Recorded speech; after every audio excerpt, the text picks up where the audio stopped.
皆さんこんにちは。コーヒークラフトルシアレザーのルシア TN です。今日はですね、僕がここ数ヶ月開発を続けていた、レザークラフトのための CAD ソフト、名付けてレザークラフト CAD って、そのままなんですけれども、通称レザークラ CAD なんて呼んでますけれども、このですねレザークラ CAD の、ベータ版ベータ0.9.1というのが、公開準備がそろそろできそうになってきましたので、それに合わせてですねこのチュートリアル的な、使い方の説明的な動画をこれからいくつか上げていこうと思っています。で、この動画はですね、その第1弾となる本当に基本的な使い方、レザークラ CAD、レザークラフト CAD で一体何ができるのか、どういうふうに使ったらそういうものができるのかというのを簡単に説明するための、本当にね、基礎の基礎を説明するための動画です。このレザークラ CAD ですね、本当にいろんなものが作れると思ってるんですけれども、基本的な使い方を知ってるのと知ってないのではできることが全然変わってきてしまうので、まずはですね基本をしっかり、使い方を覚えていただいて、それで順々に、応用の方に入っていただくといいんではないかと思っています。それではですね、基本的な使い方を説明する前に、このレザークラフト CAD で一体どんなことができるのかというのを簡単にデモしたいと思います。まずですね、じゃあ、丸いコースターを作ってみましょう。丸いコースターなんで、まず円ツールを選びます。表と裏をですね2枚貼り合わせたようなもの、直径5センチぐらいにしましょうか。5センチちっちゃいですかね。いいですね、5センチでね。中心クリックして、5センチになるまで広げると、ここ5センチなんで、ここでもう一回クリックすると円が確定します。で、これカワッとしましょうね。で、中心じゃないや、外側から3ミリのところにステッチラインを引きましょう。でそこを縫うという、前提ですね。でステッチラインを、引くときにはこのオフセットツールというのを使いますね。選んだ、図形から内側もしくは外側にオフセット、要するに3ミリ、ここで指定しているのは3ミリですけれども、3ミリずらしたところに同じ図形をもう一回書くという機能です。でステッチラインなんで、色変えましょう。この黄色い点線、これをステッチラインで、ここで確定する、クリックすると確定するんですけど、こんな感じで簡単にステッチラインが 3mm のところに引けましたと。で、あとはもう目打ちしていくだけなんですけれども、目打ち、いろんな目打ちモードあるんですけれども、今回はですね、自動目打ちというのを使ってみましょう。普通の CAD だとですね、目打ち1個、目印なんか点打って、でそこから 4mm のところ、こうやって円描いて、半径 4mm の円描いて、そこに、当たったところに点打ってっていうのをこう延々と繰り返さなきゃいけないっていう非常に大変な作業なんですけれども、このレザクラ CAD はですね、レザクラ特化と言ってるだけあって自動目打ちという機能がついてます。で今選んでるのが 4mm ピッチの、ひしめなんですけれども、それで今目打ち選んだので、どこでもいいんでここでクリックしてあげますと、ポンと。そうすると 4mm ピッチで今一生懸命計算してるんですけど、打った時に最後どうしても余ったりね、余ったりというか狭すぎたりとか広すぎたりとかするじゃないですか、最後が。でそれがないように等間隔で、ピッチを今計算してくれました。じゃあ本当は 4mm のはずなんですけど、じゃあ実際どれぐらいのピッチで、目打ちされたのかというと、ここで S ボタンを押してあげます。そうするとこの目打ちの場所でスケールが、定規ですね、定規が起動します。でここに当ててあげると 3.96mm、 3.96mm にするとちょうど全部が同じ、間隔で目打ちができるということでですね、こういうですねレザークラフトに超便利な機能が、いろいろ備わっているんで、レザークラ特化型の CAD と、言っています。はい。こんな感じでですね、もうあっという間にコースターぐらいだったらできちゃいます。じゃあコースター以外はどうなのっていう話、ですよね。じゃあ次パスケースみたいなの作ってみましょうか。パスケース、四角いパスケース。ちょっと大きさはね適当にしますけど、例えば、こんぐらいでいいかな。45mm、と高さが 65mm と。本当はもうちょっと大きいと思うんですけど、今ちょっとね線の色が、この線の色で作っちゃったんで線の色を変えます。一発で変わります。でパスケースなんで真四角というよりはちょっと丸くしたいですよね、角をね。で角を丸くするときは面取り機能っていうのを使います。で辺を2つ選んであげると、そこの、交差しているところですね、ここが半径、これ今選んだのは 8mm、 ちょっと 8mm でかいかな。いっぺんやり直しますね。コントロール Z でアンドゥできます。でここを変えてあげる、5mm ぐらいかな、このサイズだったら 5mm でそうですね、これぐらいにしましょうか。5ミリでどんどん角を丸くしていきます。はい、これであっという間に角丸くなりました。じゃあですね、パスケースなんでポケット作ってみましょうか。ポケットだいたいどの辺にしようかなと。この辺にしましょうか。ちょっと適当でいいかな。ポケット、これ参考のリファレンスラインなんで、今ここら辺に目印の線を描きますと。でここにいい感じでこうカーブした、ポケットを作ってみましょう。でそういうカーブを作るときはベジエ曲線を使います。ベジエ曲線の使い方はですね、後でまた詳しく説明しますね。こんな感じで、引いてあげると、こういい感じでちょっとこんな感じになってますね。ちょっと色が、実線にした方が良かったかな。色を変えましょう。はい、こんな感じでポケット反対側もこれを作ってあげるんですけれども、同じのを書くのはちょっとめんどくさいんで、こいつをですねコピーしちゃいましょう。コピーして貼り付け。はい、でこのままだと、まずいので左右で対称にするために反転します。反転。はい、であとはこれを持ってってあげると、よいしょと、これにぴったりくっつくんですよ。これも後で説明しますけど。はい、というわけで、あとは真ん中を直線で埋めてあげれば、よいしょ、ここからここまでですね。はい、あっという間にポケットが出来上がりということになります。でこの参考線はもう消しちゃっていいですね。はい、これデリートで消しますと。であとは、こんな感じでステッチラインをですね作ってあげましょうかね。またオフセット機能で 3mm 離れたところ、線の色を変えておきましょう。これにしましょう。オフセットで、一個一個やってってもいいんですけど、これ連続で選ぶと、連続してオフセットできます。はい、で本当はですねこのステッチラインですね、このポケットのここら辺まで下げてあげたいんですけど、今回ちょっと、はしょってですねこのままやっちゃいます。あとは目打ちですね。目打ち、じゃあ今回はどうしましょう。ヨーロッパでいきましょうか。ヨーロッパの 4mm で目打ちしています。こっからここを選んだ瞬間に青くなりますよね。これつながってるって意味です。つながってないところにこう持ってっても、目打ちしてくれないです。つながっているところに持っていくと青くなって準備完了ということで、ここでもう一回クリックしてあげると、自動的に、いい感じの感覚になるようにやってくれますね。はい、でこれであっという間にパスケース完成ということになります。本当に厳密にやろうと思ったら、ここから例えばですね、ここのポケットのところから1ミリのところに、縫い穴が、初めのですね起点と終点が来るように、変えてあげたりとか、そういうことをするんですけれども、それもですねそんな大した作業じゃないですね。これから説明する基本的な使い方を、ちゃんと覚えれば本当に、すぐにあっという間にそれぐらいはできるようになりますので、お楽しみにと。はい、こんな感じでですね、レザークラフトに本当に便利な機能がいっぱい揃ってまして、だからこそレザークラフト CAD と、言ってるんですけれども、この使い方を覚えると本当に強力な武器になると思いますので、ぜひぜひ、覚えてみてください。それではですね、それぞれの図形の使い方と、あとは座標系の使い方も、簡単に説明したいと思います。まずですね、ドット、ドットは点打つだけの機能なんで僕はあんま使わないんですけど、ちょっと省略しましょうか。直線はですね、直線を書く機能で、最初に支点をクリックして終点をもう一回クリックしてあげると直線を引くことができます。もう一個引いてみましょうか。こんな感じでですね、交錯させて引いてみるということも、できますね。で直線はですね、シフトを押しながら、クリックして視点を決めるじゃないですか。でそこからシフトを押すと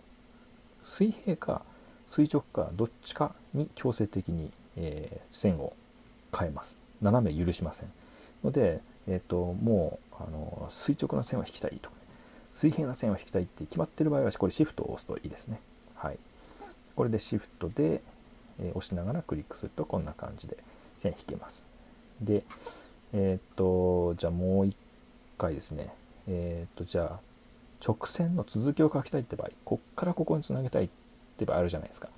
よく見えないんでもうちょっと大きくしたいって場合はマウスのホイール機能を使うとですね、ここのマウスの中心を、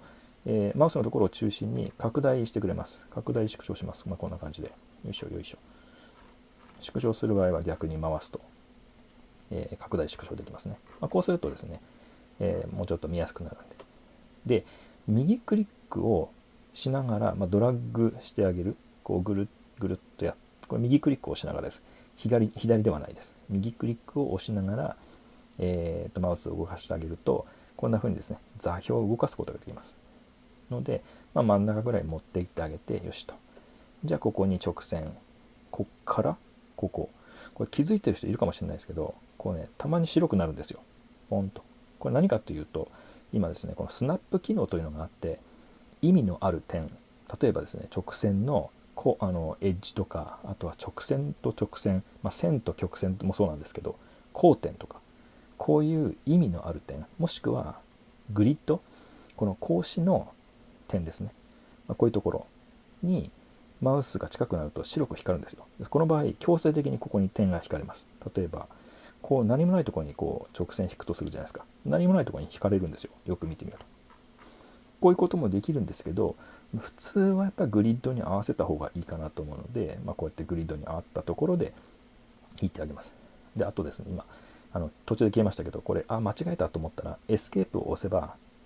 開始点をキャンセルできますので、例えばここから引こうと思ったのに間違えてここからになっちゃったって場合は一遍キャンセルしてエスケープを押してキャンセルしてもう一回引き直すというようなことをやります。そうするとここもですね、ここでスナップ機能が働くんで、ここにピタッとなります。はい。であとですね、気づいた方いらっしゃるかもしれないんですけれども、ここに青くなりましたよね、今これね。よいしょ。ここ青いですね。でこっち見てみるとこれ赤いですね。何を意味するかというと、交差しているところは赤いドットで示されます。で交差じゃなくてジョイント、もうぴったりこう、端っこで端っこでくっついている場合は青で表示されます。これね、何が便利かというとですね、例えばこれセレクトモードにするとね、消えちゃうんですけれども、でこのエディットモードというか編集モードにするとまた出てきます。でもしくはこれ I ボタンを押すと I キーを押すと、出たり消えたりするんですけれども、いずれにしろですね、例えばこう直線をこれエッジ掴んで移動することができるんですけど、こんな感じでこれね、ここでこうジョイントさせるつもりが間違えてちょっとずれてこうなっちゃったとするじゃないですか。そうするとここ赤くなるんですぐに分かるんですよ。これちゃんとくっついてないなと。で目打ちしたりするときにこれちょっと重要だったりするんで、確実にくっつけたい場合はここが青になっているかどうかを確認してください。よいしょ。これで青になれば、くっついているよという意味になります。はい。でちょっと先走って説明しちゃいましたけど、セレクトモードにするとここでマウスで選択できます。図形をですね。はい。でこの選択した図形をマウスで移動させることもできますと。こうですね。でこれ全体移動してますけど、全体じゃなくて、一部だけ、例えばこのエッジを動かすとこっちじゃない、間違えた、こっちだ、くっつけるなという場合はこんな感じで、編集することができます。これね、セレクトモードにしてやってください。じゃないと、なんでかっていうと、これ例えば直線モードでこれやろうとすると、よいしょ、じゃあここからこれ一応選択しているものに関してはできるんですけど、選択してないとここから当然書かれちゃうんで、線がこんな感じですね。はい。ので、何か移動したりするときは、選択したりするときはこのセレクトモードに変えるというのを覚えておいてください。はい。じゃあ次にベジエ曲線ですね。曲線を書きたいときにベジエ曲線。あまり馴染みのない名前かもしれないんですけれども、お絵かきソフトなんかだと非常によく出てきます。でこのベジエはですね、特徴的なのは4点を指定して1つの曲線を書きます。1点目が開始点です。2点目がこれ制御点と言われる点ですね。3点目も制御点です。4点目が終点ですね。こうするとこういう感じの曲線が書かれるんですね。制御点は何なのかというとですね、この制御点って動かせるんですよ、マウスで。グイーンとこんな感じで、ちょっと面白いですよね。S 字にしたりとか、こっち側に寄せたりとか、この辺のね使い方はぜひ感覚で掴んでいただきたいと思うんですけれども、これを使うとこの曲線をですね、一つ一つの曲線はそんな複雑なものは表せないんですけれども、これをですね複数組み合わせることによって、いろんな曲線が書けるようになります。例えばですよ、ここからベジエを始めますと、制御点、2つ目の制御点、終点をこっちにすると。そうするとほらこんななんか目みたいな感じになりますよね。で、セレクトモードに変えてあげてこう選ぶと、今ここ僕はここをクリックしたんですけれども、クリックするとこの点につながっている図形を全部選択してくれます。で例えばこれをねこんな風に一緒に移動させちゃうこともできますし、でね元に戻したいと思ったらこの元の青いところに戻せばいいんですけれども、もしくは undo でもいいんですけどね、はい、こともできるし、これをもうちょっと広げたいなとか、こんな感じでこう目みたいにね、こっちも下の方ももうちょっとぷっくりさせたいなって、こんな微修正もできるようになるので、これ本当使い方を覚えると何でも作れると思います。ということでベジエはですね、いろいろ遊んであげてみてください。で当然ベジエの端っこから端っこまで目打ちするなんてこともできますし、例えばですね、あとね定規、さっきちょっと定規をどっかで使いましたけど、例えばですね、ここのマウスから ここのところで S キーを押すと、ここを起点に定規が起動します。でバーっといろいろと見れるんですけれども、ここから端っこまでは全長今出てますよね、 16.27 だと、これ直線距離なんで、どっちも同じですけれども、例えばですねベジエの場合どうなるかというと S で定規起動します。でこっち持ってきましょうか、パンと。でこれ今下が多くなりましたけど、青い方が最短距離ということで、直線距離だと 25mm なんですけども、全長これこうカーブしてるんで 28.93、29mm ぐらいですか、というように道のりもこれで計算してくれるので、曲線のですね長さを知りたい場合なんかはこの定規機能非常に有効です。 S キーです。スケールの S です。覚えておいてください。あとですね、もう一個覚えておくと便利なのがあって、グリッドの G、 これですね、グリッドの G を押すとグリッドを消したり、戻したりできます。何がいいかというと、これたまにね邪魔になるんですよね。グリッドがこう線を動かすという時に、そこに吸着してほしくない、そこにスナップしてほしくないっていう時にところにスナップしちゃったりするんで、そういう時はですねグリッド消して、グリッド消してグイーッと持ってってあげると、自由に動かせるんで、こういう使い方もありますよと。あとね、グリッド表示されてると、この PC みたいにパフォーマンスが悪い PC だとですね、ちょっと遅くなるんですね。ので、グリッド消してあげると結構早くなります。こんな感じで、グリッド消した方が圧倒的にズームイン、ズームアウトは早いです。ので、こんな使い方もできますよというところですね。はい。今どこまで行きましたっけ？ベジエまで行きましたね。はい。これベジエです。円は、これですね。ちょっとずらしますと。右クリックを押しながら今ドラッグしてます。円は中心点を選んであげて、そこから広げてあげます。で、今これですね、楕円になってますよね。これ下に行くと楕円で、こっち横の方にする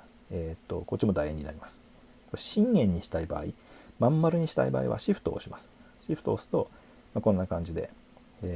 丸い円が描けます。で、さっきですねいろんな図形でこう説明してなかったですけど、例えばこれドンピシャ 29.5 ミリにしたいと、直径なんて場合はここですね、ここ、29にしましょう。ここに、数値を入力するか、ここにですねマウスカーソルを持ってって、これでまたスクロールアップダウンするとこう数値が変わります。勝手に。じゃあ29にしましょう。29だとちょっとでかすぎるかな。縦の直径、ごめんなさい、これ間違えた。縦の長さだった。直径の方ですね。直径が29。これで29になりましたね。ので、もう直径をバシッともう決めちゃいたい場合は、こんな感じで直接指定するといいです。はい。同じ感じで、じゃあせっかくなんでちょっと戻りましょうか。直線に関しても、角度指定っていうのと、線長、長さ指定があります。例えば、こっから、この点からですね、じゃあこれ今10になってるんで、10ミリのところ、10ミリのところに線を引きたい。とすると、こんな感じでどこに持ってっても10ミリの長さで固定できます。で、当然シフトも使えるんで、垂直に10ミリとか、ね、水平に10ミリとか、こういうこともできます。はい。で、角度は一体何なんだって話なんですけれども、例えば、今ここで角度指定してもあんま意味ないんですけど、何もこの指標がないんで、例えばこの線から45度で引きたいって場合はこんな感じで、ここ今45度ですね。45度。こんな感じで角度を指定して、さらに長さも指定して線を引くことができます。これ非常に便利です。例えば星とかを書く場合はこういう角度を指定しないと書けないので、これも非常に便利な機能ですね。場合によってはあんま使わないですけど、はい、こんなこともできますよという感じでした。はい、あとはですね、四角形、これも最初に視点を入力して、あと終了のところでもう一回クリックするんですけど、これやっぱ同じで幅と高さ、例えば、30、30今なってますけど、35、これもですね、マウスの今僕はホイールを使ってこうキーボードを使わずにこれでやった方が早いんで、入力してますけど、35×こっち25にしましょうか。25の、長方形を作りたいって言った場合は、こんな感じであっという間にできるんで、これで確定をもう一回クリックしてあげると確定で四角形を作ってくれます。で四角と言いつつ、これ結局一本一本の直線なので、よいしょ、こんな感じで1個だけですね、こう動かしたりできるので、1回作ってあげればもうあとは直線と同じことです。はい、ので、これも当然ですね、直線で作ろうが曲線じゃないや、四角で作ろうが、同じようにやっぱ面取りもできますし、こんな感じで、はい、いろんなことが、同じようにできます。でここら辺とかすごいことになってますけど、赤い交差点インターセクションがいっぱいあって赤く表示されてますよね。はい、といったところですかね。あと強いて言えば、例えばこれ今選択モードにして、選択しますと。で今何もこう点の情報、ジョイントしてるか、それともインターセクトしてるか、交差してるか、表示されないんですけど、これで動かした瞬間に表示されます。なんでこうなってるかというと、どっかね意味のある点に持っていきたいとき便利じゃないですか、やっぱり表示されてると。なので移動した瞬間にこれ表示されるようになります。なのでやっぱりここに持っていきたいぞみたいな、こんな感じとか、ここの点に持っていきたいみたいな時に、この赤い点青い点を有効に使えるようになると、この情報を使えるようになると、編集の幅が広がると思います。はい、そんなとこですかね、基本的な使い方としては。この図形としてはね、あとは色変えたりとか、この書いたものに対していろんな操作ができるのがあるんですけれども、これらに対してはですね、一つ一つ詳しく解説をしたいので、また別の動画で、説明したいと思います。とりあえずこんなとこですね。なので、ぜひですね、ベータ版がリリースされたら、インストールして使ってみてください。で使ってみてですね、すごいな、こんなことができるのかっていう感想をくれてもいいですし、うちの PC だと遅くて走らないんですけどというようなですね、レポートをくれてもいいですし、どんなフィードバックでもいいんで、なんかいただけると、作者としてはですね、非常に、励みになるというか、やる気が出ますので、ぜひぜひなんかこう感想を聞かせていただければと思います。あとですね、これもですね、作者の僕の励みになるんですけれども、ぜひぜひこの YouTube チャンネル、チャンネル登録してください。それとですね、この動画にですね、いいねボタンを押していただけると大変助かります。それではですね、ぜひぜひ皆さんベータ版を楽しんでください。それではまた別の動画でお会いいたしましょう。さようなら。